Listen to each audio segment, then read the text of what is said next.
Hai korang, aku Faz Kipli. Kali ni aku akan review satu K-drama, tajuk dia ialah Eternal. Diriliskan pada tahun 2017 dan mempunyai sebanyak 16 episod. Tanpa melengahkan masa lagi, aku akan perkenalkan pelakon yang ada dalam cerita ini. Watak pertama iaitu Choi Jin Hyuk memegang watak sebagai Park Gwang Ho, Yoon Hyun Min memegang watak sebagai Kim So Jae, dan Lee Yong Yong memegang watak sebagai Shin Jae Yi, Jo Hee Bong memegang watak sebagai Jong Suk Si. Pada tahun 1986, Park Gwang Ho merupakan seorang detektif. Dia ni cuba siasat kenapa perempuan berumur 20 hingga 30 tahun dijumpai mati secara bergilir-gilir dalam keadaan yang sama, iaitu tangan terikat dan dekat leher tu ada macam stokin panjang wanita. Kalau korang nak tahu, hampir 5 orang mati. Yang menjadi persoalannya, kenapa mayat tersebut dekat kaki dia ada dot. Contohlah, kalau mayat tu dia nombor 1 dibunuh, dia akan ada 1 dot dekat kaki dia. Yang menjadi persoalannya ialah Park Gwang Ho dia pelik dengan mayat-mayat tersebut. Kenapa 1 hingga 4 dia mengikut dot yang sama, tiba-tiba terus dia lonjak pergi ke dot yang 6. Mana perginya mayat yang kelima? Mayat yang ke-6 dijumpai di dalam tunnel. Masa Park Gwang Ho ni dia pergi untuk siasat lah macam mana wanita tersebut boleh meninggal. Tiba-tiba dia terjumpa dengan pembunuh yang sebenar. Masa dia tengah berlawan dengan pembunuh tersebut, tiba-tiba pembunuh tu ketuk kepala Park Gwang Ho dengan batu. Tiba-tiba Park Gwang Ho bangun dan cuba untuk keluar daripada tunnel tu. Tiba-tiba dia telah berada pada zaman 2016. Ada salah seorang daripada wanita yang telah dibunuh. Dia ni ada anak tau, anak lelaki. Anak lelaki tu pada tahun 2016 dia sudah berumur 30 tahun dan dia akan bekerjasama bersama Park Gwang Ho. Kalau korang nak tahu, nama lelaki tu ialah Kim So Jae.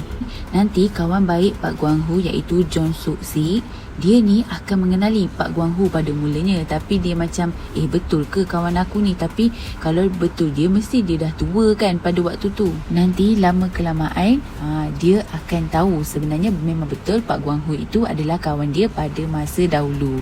Apabila Park Gwang Ho pada tahun 1986 dia pergi ke tahun 2016, dia cuba cari isteri dia. Di mana isteri dia? Rupa-rupanya dia dapat tahu isteri dia sudah meninggal dan dia ada anak perempuan. Nama dia ialah Shin Jae Yi.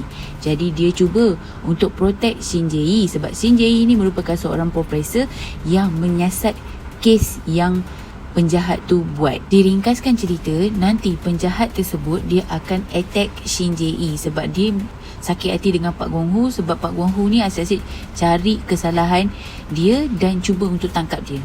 Gwang Ho dia akan bersama-sama kawan baik dia ialah Jong Suk Si dan polis yang akan bantu dia Kim So Jae dan anak dia Shin Jae Yi bersama-sama untuk jatuhkan penjenayah tersebut sebab penjenayah tu terlampau licik. Apabila diorang ni dah tangkap penjenayah tersebut, Park Gwang Ho dia akan nak patah balik lah pergi ke masa dia pada tahun 1988. Apa yang berlaku apabila Park Gwang Ho balik pada tahun 1988? Korang mesti nak tahu kan ending dia macam mana. Kepada sesiapa yang tak nak dengar bahagian spoiler, korang boleh skip bahagian ni. Okey. Nanti Park Gwang Ho dia dah balik pada tahun 1988.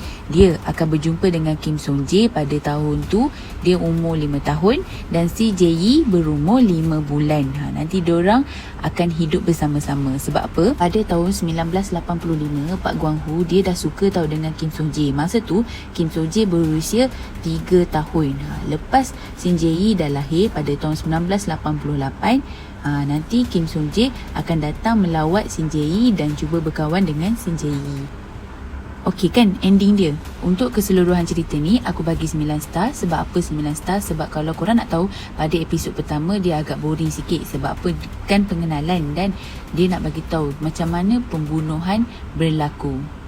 Untuk ending aku bagi 10 star. Sebab apa 10 star? Sebab nanti diorang akan bersatu juga. Walaupun Kim So Jae tu dia bukan darah daging, tapi dia disayangi oleh Park Gwang Ho. Pengajaran yang aku dapat dalam cerita ni adalah ibu bapa perlu luangkan masa bersama anak-anak walaupun berada dalam keadaan yang terlampau sibuk.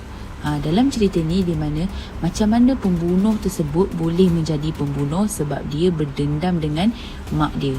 sebab mak dia cuma ada masa untuk bekerja je dan tak ada masa pun untuk dia, dan dia selalu dibiarkan berseorangan di rumah. Jadi korang jangan lupa like, subscribe dan share video aku. Kalau boleh tolong tekan loceng untuk menantikan video yang akan datang. Bye.